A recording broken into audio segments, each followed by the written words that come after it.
Assalamualaikum warahmatullahi wabarakatuh. Puji syukur atas kehadirat Allah Subhanahu wa Ta'ala, karena berkat rahmat dan hidayahnya kita diberikan kesempatan, nikmat kesehatan untuk dapat melakukan diskusi pada hari ini. Dan tak lupa pula salam dan salawat selalu tercurahkan kepada Nabi besar kita, Nabi Muhammad Sallallahu Alaihi Wasallam, yang selalu kita nantikan syafaatnya di yaumul akhir kelak. Nah, kami dari kelompok 8 akan mempresentasikan melalui video PPT ini mengenai materi kelompok kami. Baik, pembahasan yang terdapat dalam kelompok kami yaitu pengertian iklim organisasi, dimensi-dimensi iklim organisasi, dimensi-dimensi iklim komunikasi, pentingnya iklim komunikasi, faktor-faktor yang mempengaruhi iklim organisasi, pendekatan dalam iklim organisasi, kemudian 2 celah dalam iklim komunikasi, selanjutnya hubungan iklim komunikasi dengan kepuasan, kemudian pengertian iklim komunikasi, dan analisis iklim komunikasi. Baik, pembahasan yang pertama yaitu iklim organisasi. Pengertian dari iklim organisasi adalah keadaan, kondisi, dan karakteristik lingkungan tempat bekerja yang menjadi ciri khas sebuah organisasi yang terbentuk dari sikap, perilaku, dan kepribadian seluruh anggota organisasi iklim organisasi tersebut. Nah, iklim organisasi merupakan sebuah konsep yang menggambarkan suasana atau internal lingkungan organisasi yang dirasakan anggotanya selama mereka beraktivitas dalam rangka tercapainya tujuan organisasi tersebut. Selanjutnya, menurut Kolb dan Rubin tahun 1984, dimensi iklim organisasi terbagi menjadi 7 aspek yang membentuk iklim organisasi. Di antaranya yaitu 1. Konformitas, 2. Tanggung jawab, 3. Standar pelaksanaan pekerja, 4. Imbalan atau reward, 5. Kejelasan organisasi atau organizational clarity.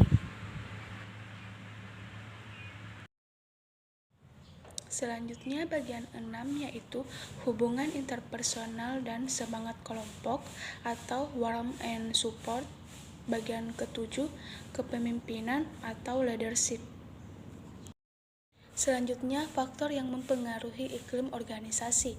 Menurut Asmar, terdapat 5 faktor yang mempengaruhi iklim organisasi, yaitu yang pertama, penempatan personalia, yang kedua, pembinaan hubungan komunikasi, yang ketiga, pendinasan dan penyelesaian konflik, yang keempat, pengumpulan dan pemanfaatan informasi, dan yang kelima, kondisi lingkungan.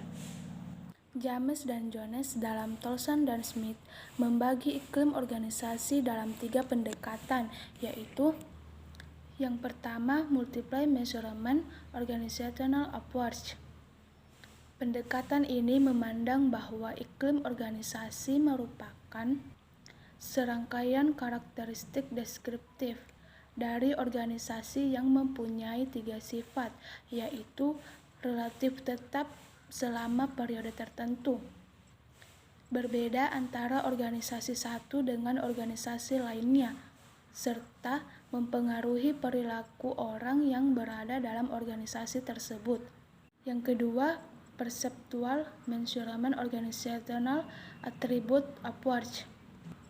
Pendekatan ini juga memandang iklim organisasi sebagai atribut organisasi, tetapi pendekatan ini lebih menekankan penggunaan pengukuran persepsi daripada pengukuran secara objektif seperti ukuran dan struktur organisasi.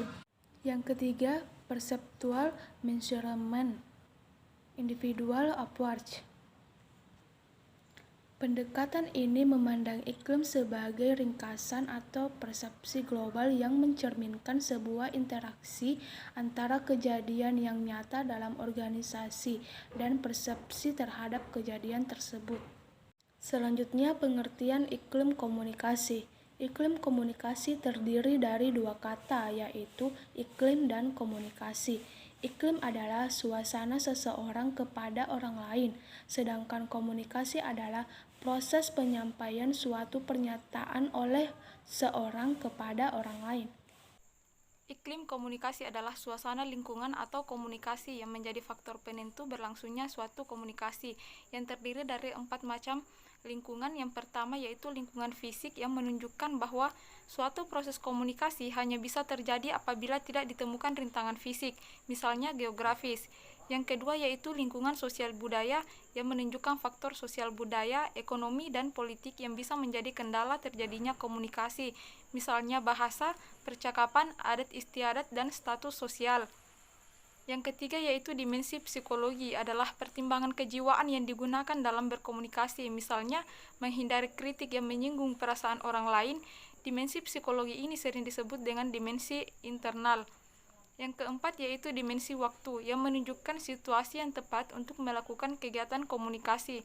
Banyak proses komunikasi tertentu karena pertimbangan waktu, misalnya karena cuaca atau musim. Adapun dimensi-dimensi dalam komunikasi organisasi menurut Patch dan Fowles dalam bukunya Komunikasi Organisasi, yaitu strategi meningkatkan kinerja perusahaan, terdiri dari pertama, kepercayaan. Personel di semua tingkat harus berusaha keras untuk mengembangkan dan mempertahankan hubungan yang di dalamnya terdapat kepercayaan, keyakinan, dan kredibilitas yang didukung oleh pernyataan dan tindakan. Para pemimpin hendaklah berusaha membentuk kepercayaan di antara pengirim dan penerima pesan. Kepercayaan ini akan mengarahkan kepada komunikasi yang terbuka yang akan mempermudah adanya persetujuan yang diperlukan antara bawahan dan atasan. Yang kedua yaitu pembuatan keputusan bersama. Para karyawan di semua tingkatan dalam organisasi harus diajak berkomunikasi dan berkonsultasi mengenai semua masalah dalam semua wilayah kebijakan organisasi yang relevan dengan kedudukan mereka. Para pegawai di semua tingkat harus diberi kesempatan untuk berkomunikasi dan berkonsultasi dengan manajemen di atas mereka agar berperan serta dalam proses pembuatan keputusan dan penentuan tujuan. Yang ketiga yaitu kejujuran. Suasana umum yang diliputi kejujuran dan keterus-terangan harus mewarnai hubungan-hubungan dalam organisasi, dan para pegawai mampu mengatakan apa yang ada dalam pikiran mereka tanpa mengindahkan apakah mereka berbicara kepada teman sejawat, bawahan, ataupun atasan. Yang keempat yaitu keterbukaan terhadap komunikasi ke bawah. Komunikasi ke bawah menunjukkan arus pesan yang mengalir dari para atasan atau para pemimpin kepada bawahannya. Menurut Lewis 1987, komunikasi ke bawah adalah untuk menyampaikan tujuan, untuk merubah sikap, membentuk pendapat, mengurangi ketakutan dan kecurigaan yang timbul karena salah informasi, mencegah kesalahpahaman karena kurang informasi, dan mempersiapkan anggota organisasi untuk menyesuaikan diri dengan perubahan. Yang kelima yaitu mendengarkan dalam komunikasi ke atas. Yang dimaksud dengan komunikasi ke atas adalah pesan yang mengalir dari bawahan kepada atasan atau dari tingkat yang lebih rendah kepada tingkat yang lebih tinggi. Tujuan dari komunikasi ini adalah untuk memberikan balikan, memberikan saran, dan mengajukan pertanyaan. Pentingnya iklim komunikasi. Iklim komunikasi sangat penting karena mengaitkan konteks organisasi dengan konsep-konsep, perasaan-perasaan, dan harapan-harapan anggota organisasi dan membantu menjelaskan perilaku anggota organisasi. Iklim komunikasi memberi pedoman bagi keputusan dan perilaku individu.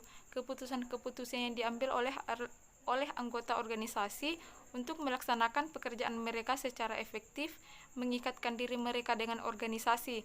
Iklim komunikasi dapat menjadi salah satu pengaruh yang paling penting dalam produktivitas organisasi karena iklim mempengaruhi usaha anggota organisasi.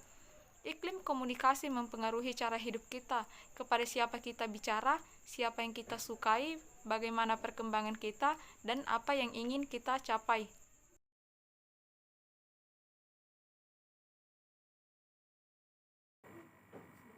Dua celah dalam iklim komunikasi. Kutub pertama, iklim yang mendukung adalah iklim yang mendorong bawahan.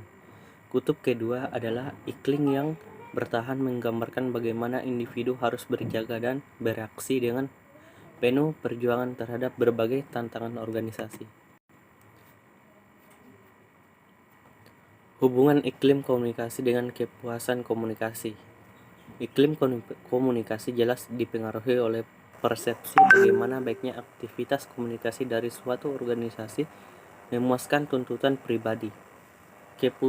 Kepuasan komunikasi adalah suatu fungsi dari apa yang seorang dapatkan dengan apa yang dia harapkan. Analisis iklim komunikasi. Proses pengukuran iklim komunikasi organisasi meliputi penelitian atas persepsi anggota organisasi mengenai pengaruh komunikasi. Sebagai konsep yang berkaitan dengan persepsi, iklim komunikasi organisasi diukur dengan meneliti reaksi-reaksi perseptual anggota organisasi atas sifat-sifat makro organisasi. Oke, sekian itulah materi yang dibawakan oleh kelompok kami. Saya ucapkan Assalamualaikum warahmatullahi wabarakatuh.